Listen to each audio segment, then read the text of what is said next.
कृष्ण भगवान की जय। कार्तिक मास की जय। पहला अध्याय।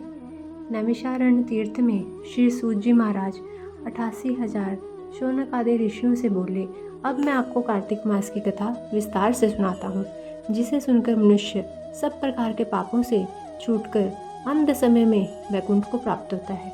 सूत जी बोले, श्री कृष्ण जी से आज्ञा लेकर देव ऋषि नारद के चले जाने पर सत्यभामा प्रसन्न होकर लक्ष्मीपति भगवान से कहने लगी, हे नाथ, मैं धन्य हुई, मेरा जीवन सफल हो गया। मेरे जन्मदाता भी धन्य है, जिन्होंने मुझ जैसी त्रिलोक्य सुंदरी को जन्म दिया, जो आपकी 16 सहस्त्र स्त्रियों के मध्य में आपकी परम प्यारी पत्नी बनी। मैंने वह कल्पवृक्ष आदि पुरुष आपके साथ नारद जी को विधि पूर्वक दान में दे दिया था, परंतु वही कल्पवृक्ष मेरे घर लहराया करता है, जिस बात को मृत्युलोक में कोई भी स्त्री नहीं जानती।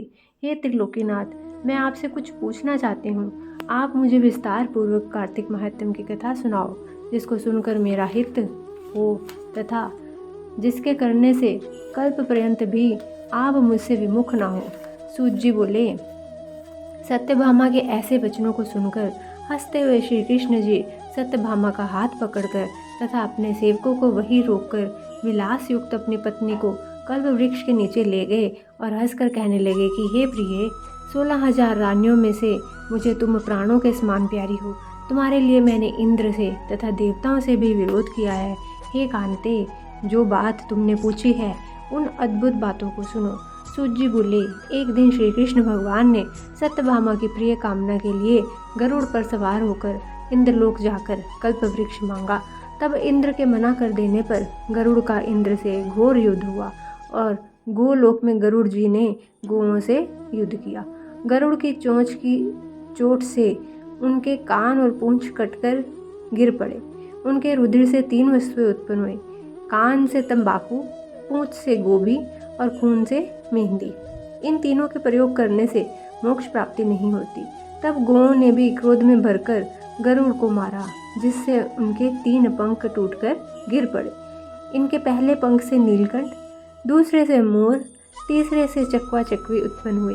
हे प्रिय, इनके दर्शन मात्र से ही शुभ फल की प्राप्ति होती है। यह सुनकर सत्यभामा बोली, हे प्रभु, मैंने पिछले जन्म में कौन कौन से दान व्रत व जप किए हैं, मेरा कैसा स्वभाव था तथा मैं किसकी पुत्री थी और मुझे मृत्युलोक में जन्म लेना पड़ा।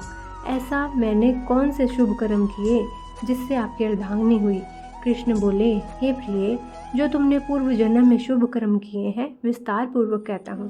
पूर्व समय में सतयुग के अंत में मायापुरी में अत्रि गोत्र में देव शर्मा नाम का एक ब्राह्मण वेद वेदांत का जानने वाला रहता था। वह रोज अतिथियों की सेवा, हवन और सूर्य भगवान की पूजा किया करता था। उसका तेज सूर्य के समान तेजस्वी था। उसके वृद्धावस्था में गुणवती नाम की कन्या हुई। उसका विवाह उस पुत्रहीन ब्राह्मण ने चंद्र नाम के अपने शिष्य के साथ कर दिया। चंद्र को अपने पुत्र के समान मानता तथा चंद्र भी उसे अपने पिता के समान सम्मान देता था। एक दिन वे दोनों कुश और समिधा लेने के लिए वन में गए। हिमालय की तलहटी में भ्रमण करते हुए उन्होंने एक राक्षस को आता हुआ देखा। उस राक्षस के भय के मारे उनके सब अंग शिथिल हो गए और भागने की समर्थ भी नहीं रही। तब उस काल में सदृश राक्षस ने उन दोनों को मार डाला। उनके धर्मात्मा होने के कारण मेरे पार्षद उनको मेरे पास बैकुंठ में ले आए। क्योंकि उन्होंने सूर्य भगवान की पूजा की थी, उस कर्म से मैं दोनों पर अति प्रसन्न हुआ। शिव, सूर्य, गणेश जी की देवी, इन सब देवताओं की पूजा करने वाले सब स्वर्ग को प्राप्त होते हैं। मैं एक होता हुआ भी काल और कर्मों के भेद से 5 प्रकार का होता हूँ। जैसे एक देवदत्त, पिता, भ्राता आदि नामों से बोला जाता है। जब उन दोनों विमान पर चढ़े हुए सूर्य के समान तेजस्वी रूपवान चंदन और माला धारण किए हुए मेरे भवन में आए तो दिव्य भोग भोगने लगे। बोलिए श्री कृष्ण भगवान की जय।